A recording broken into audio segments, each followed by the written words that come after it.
Good afternoon, students. Today we are going to discuss about discharge and performance contract. बच्चे, आज हम करेंगे discharge और परफॉर्मेंस कॉन्ट्रैक्ट के बारे में डिस्कस करेंगे। कल हमने किया था वैलिड कॉन्ट्रैक्ट के लिए कौन कौन सी पार्टीज़ की कैपेसिटी होती है। आज हम करेंगे डिस्चार्ज क्या होता है और उसकी परफॉर्मेंस कैसी होनी चाहिए।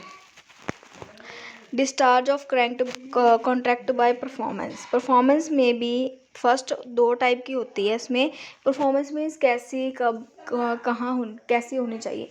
एक कॉन्ट्रैक्ट में परफॉर्मेंस मीन्स के बोथ पार्टीज में परफॉर्मेंस कितनी देर तक वैलिड रहती है। Okay, then actual performance when both the parties perform their irrespective promise a contract is said to have been actually perform. क्या कह रहे हैं एक्चुअल परफॉर्मेंस? अगर बोथ पार्टीज़ क्या करती है, आपस में प्रॉमिस करती है कि एक्चुअल में ये जो आप प्रॉमिस कर रहे हो इसकी परफॉर्मेंस अच्छी होगी या नहीं होगी। ठीक है। Second one is attempted performance. Offer to perform may be call attempted performance. जो एक बंदा ऑफर देता है, दूसरा अटेम्प्ट कर लेता है, उसे क्या कहते हैं हम? क्या कहते हैं हम? Actual performance, attempted performance. Other to perform is called tender of performance.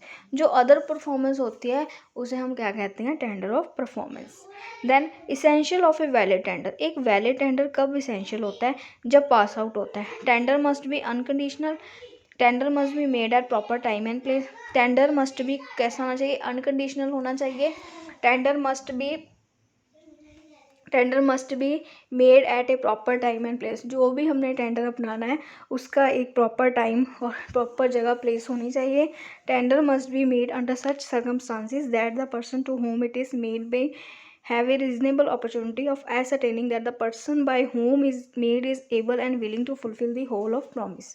जो भी टेंडर आपने बनाया है उसके सर्कमस्टांसिस, किसके लिए बनाया है, उसकी अपॉर्चुनिटी कैसी है, उसके लिए वो विलिंग है करने के लिए या नहीं विलिंग है।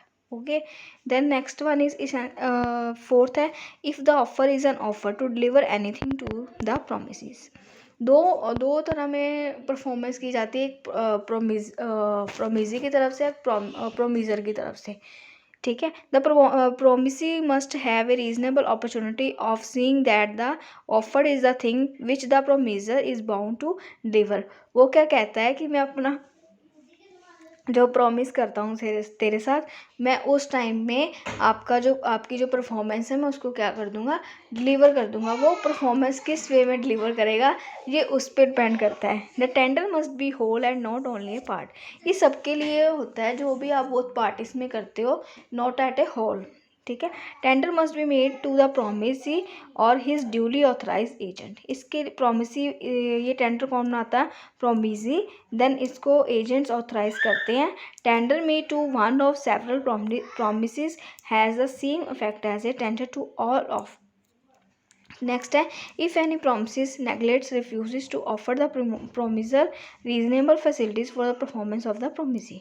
क्या कह रहे हैं? अगर प्रोमिसी ये चीज़ को रिफ्यूज़ कर देता है प्रोमिसर के रीजनेबल फैसिलिटी के अकॉर्डिंग, बट वो जो प्रॉमिस है वो क्या कहते हैं, एक जो परफॉर्मेंस है परफॉर्मेंस के बेस पे बनाया जाता था। The tender must be in proper form. जो भी टेंडर बनाना है प्रॉपर फॉर्म में बनाना होना चाहिए। That party making a tender must be ready and willing to fulfil the obligation whenever called upon.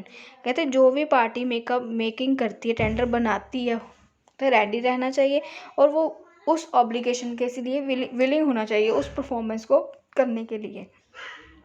ऐसे बहुत सारे इसेंशियल फीचर्स हैं जो एक वैलिड टेंडर बनाता है। A mere offer by post to pay the amount is not a valid tender. कहते हैं अगर तू एक ऑफर की वजह से किसी को पे करता है पोस्ट के थ्रू, वो टेंडर नहीं माना जाता। जो एक्चुअल में परफॉर्मेंस दिखाई देती है वो ही एक परफॉर्मेंस कॉन्ट्रैक्ट माना जाता है। टेंडर में आइदर भी टेंडर ऑफ गुड्स और टेंडर ऑफ मनी। जो टेंडर ऑफ गुड्स हैं वो टेंडर ऑफ मनी के रिलेटेड ही होते हैं। Then person entitled to demand performance. First of all promisee. A third party can not demand the performance. इसमें क्या होता है कि इसमें थर्ड पार्टी को कोई डिमांड नहीं होती परफॉर्मेंस करने की। Legal representative in the case of death of in the case of death of promisee the legal representative can demand performance. क्या कहते हैं इसमें, अगर प्रोमिसी की डेथ हो जाती है तो लीगल रिप्रेजेंटेटिव डिमांड के अकॉर्डिंग उसकी परफॉर्मेंस देखी जाती है। Joint promise, when a person has made a promise two or more person, जो भी परफॉर्मेंस होती है दो से ज़्यादा बंदों के बीच में होती है। Third party can demand performance on correct in certain cases. Third party जो होती है उसमें कुछ केसेस में परफॉर्मेंस की डिमांड को गैदर किया जाता है। Then person bound to perform the promise in a contract by the parties as per section 37 of the act. Parties के सेक्शन कौन सा है, एज पर सेक्शन 37, प्रोमिसर का एज पर सेक्शन 40, रिप्रेजेंटेटिव का एज पर सेक्शन 37, एजेंट के according होता है as per section 40 and third person का सेक्शन अप्लाई होता है एक वैलिड कॉन्ट्रैक्ट के लिए या परफॉर्मेंस कॉन्ट्रैक्ट के लिए as per section 41। Next one is time for performance.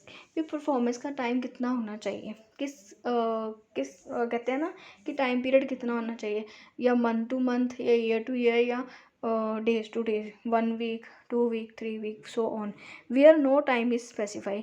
इस परफॉर्मेंस को करने के लिए कोई भी टाइम को स्पेसिफाई नहीं किया जाता। व्हेन टाइम इज स्पेसिफाइड, कभी कभार कहते हैं where no time is specify, इसका कोई टाइम का स्पेसिफाई नहीं होता कि कहाँ होगा कब होगा। ठीक है, उन application for performance by promising, एक एप्लीकेशन के अकॉर्डिंग ही परफॉर्मेंस को देखा जा सकता है। Performance of reciprocal promises, mutual and independent, mutual and concurrent. Performance of one party demand upon the prior performance of other party. क्या कहते हैं, जो म्यूचुअल एंड डिपेंडेंट होती है उसमें वन पार्टी डिपेंड होती है प्रियर परफॉर्मेंस की अदर पार्टी पे।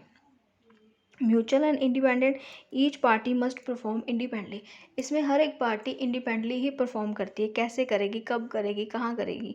Mutual and concurrent, promise has to be perform simultaneously, इसमें जो परफॉर्मेंस होगा वो ऑलरेडी साइमल्टेनियस नहीं होगा कि आपके रूल्स एंड रेगुलेशंस के अकॉर्डिंग भी हो सकता है परफॉर्मेंस, आपके सिस्टमेटिक मैनर में भी हो सकता है, डिपेंड करता है एज ए वैलिड कॉन्ट्रैक्ट क्या कहता है।